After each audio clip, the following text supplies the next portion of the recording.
Okay, so we are now moving on to chapter six, which is financial services. Now, this is where we go into a lot of like real life aspects of money and stuff. Now, I really want to keep in mind that this course here was designed, by the Saskatchewan government. This textbook was designed for people who are 15, 16, 17. Um, Everyone taking this course is an adult, has managed money. You have real world experience, and so I don't want to trivialize that. And so I'll sometimes we'll skip through some stuff because I'm just confident in your guys' ability with this. If something is uncertain here, you're more than welcome to reach out to me, and I will send you a video where I go over some of the stuff here. And I also want to take it outside of the textbook here, and I want to actually explore your experiences with finances. I want us to look into the real world. Some of the stuff here, this textbook was designed, I have it right here. This textbook was designed in, I think it was like 2007 or something. 2011. 2025 is a different world. Canada right now has a big financial crisis, right? Rent's much higher. So we've changed how money works. Money's different now than the area where this was designed for. So you're not necessarily the right demographic or even like not the like just the right generation for some of the stuff here. So we are going to be kind of skimming through this chapter here a little bit, and I instead focus on a little bit more of some real world aspects here. For example, we're looking at like what a modern car loan might be, and that experience might be. We'll be looking at the different current right now credit cards that you can get. It's 2025. You kind of need a credit card to if you want to go anywhere really.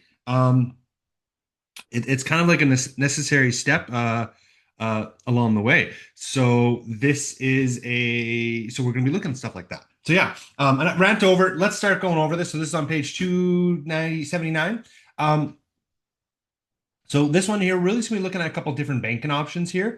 I'm interested in what bank you have, and now I did put a couple questions up there at the very start of the section, but like have you just always banked with the same bank in your entire life? Hey, oh yeah, my parents made this account for me, and that's the one I've stuck with. Um, why are you with your bank specifically? Have you ever changed a bank? How do you use your bank? Are you someone who just uses tap on your debit card the whole time? Are you someone who operates in cash most of the time? So these are kind of questions that you have to think about. If you Do you have a lot of money in the bank? Do you not have a lot of money in the bank? Those can change the type of account you use and the benefits that they have. So each account has different types of banks. If you're in my personal literacy class, financial literacy, you might, one of the assignments is we look at all the different accounts and like, RBC has like 20 accounts, Bank of Montreal has like 20 accounts, and so on and so forth. So there's a lot. Um, where this kind of ties into here is that there's different fees and there's interest that are tied to these accounts. And some accounts have a certain number of transactions. For example, with a savings account, I can't just use my debit on my savings account nonstop. I eventually get charged for that, right? Um, I can't just send infinite e-transfers. I eventually will get charged for that, and so on and so forth. There's also ATMs. Can I use my bank's ATM? Sometimes I can just use any ATM with the right card and not get charged for it. So yeah. Um, so this chart here is on page 280. You are going to be referencing this throughout the entire course. As an example, like I believe this is in the chapter test and a couple other things. So just note, like you're gonna need this. What I highly encourage you to do is honestly load it up on your computer while you work in your workbook. It'll save you so much time from flipping back and forth. Okay. So we have a chart here. This is the Northwest Bank of Canada service packages, and you can see here that we have one, two, three, and four different accounts. And they all have different things, right? So this one has a monthly fee. This one has a $10.90 fee. But if you're a student or a youth, you save half of it, right? It's half. Full service account, and then a bonus savings account, which has no fee. So these all have different things. Now, these fees are waived if you have this much money in the bank. On average. Now, luckily here in Canada, we don't have to deal with this as much, but if you ever dealt with a US bank, oh yeah, oh boy, you got to deal with that. Now, each of these accounts has a total number of things that you can do. I can write 10 checks with my value account, or I can go to a bank account or bank ATM and do 10 cash withdrawals. I can send 10 bill payments. I pay my SaskTel and everything else on bill payments on the app, right? You can use your debit card twice, and so on and so forth. So if I can do maybe 2 checks and 3 withdrawals and 1 bill payment and 4 debit purchases. Boom, there it is. There's 10. Now, if I also do a transfer, I'm at 11. I've gotten to 11. I have surpassed this 10 here. I now need to pay an extra 50 cents. Does that make sense? So that's kind of going to be something coming forward here. You guys have eyes. You guys can read this. Just read it going downwards and so on and so forth. I won't detail every account here, but this right here is the key part. There are a total number of self-service actions that you're allowed to do with bank accounts. If you surpass those actions, you pay every single time. Oh boy, when I was in college, I always paid with my savings account. When I was in high school, because I was a youth, I was a minor. I had an entirely different account. The second I turned 18, I did the same thing. Whoa, what is this? I got $30 in fees. What's going on here? So yeah. And yeah, here we go. So some banks do this where if I'm using a different ATM than my bank, I get paid for that, right? If you've ever been to the casino, oh boy, do they have the fees, right? So on and so forth. So in transaction types, do make sure you read this. These are very important.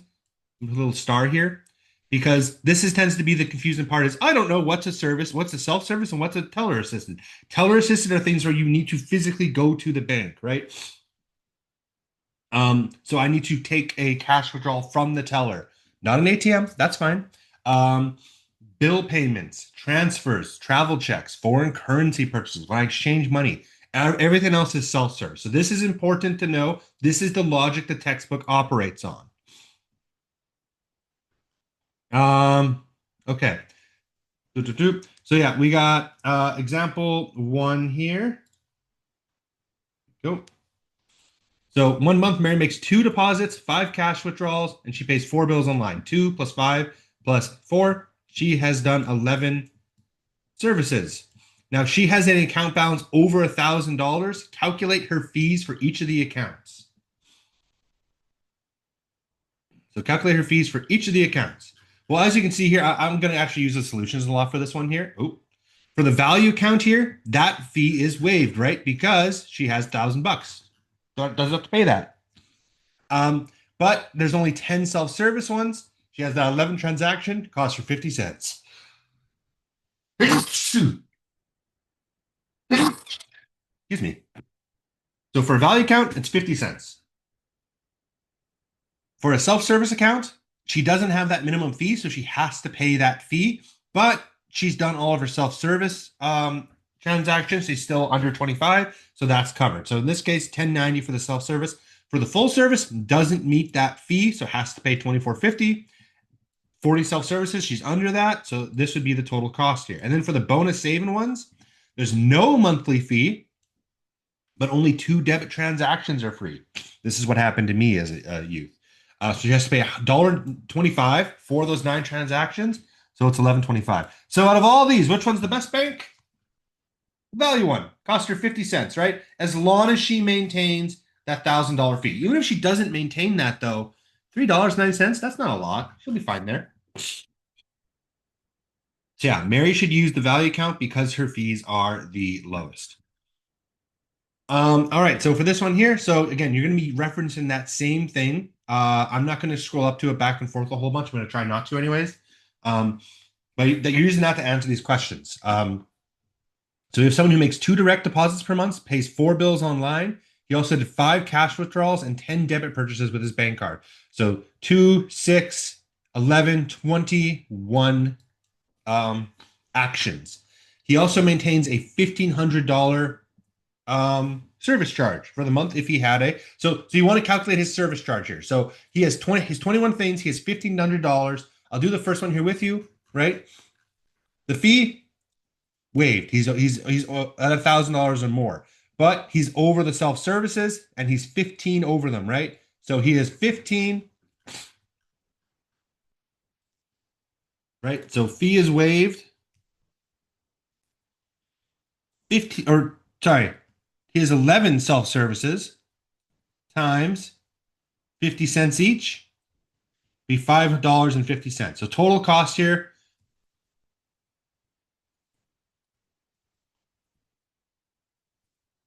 would be $5.50. You don't got to do this mountain of text up here.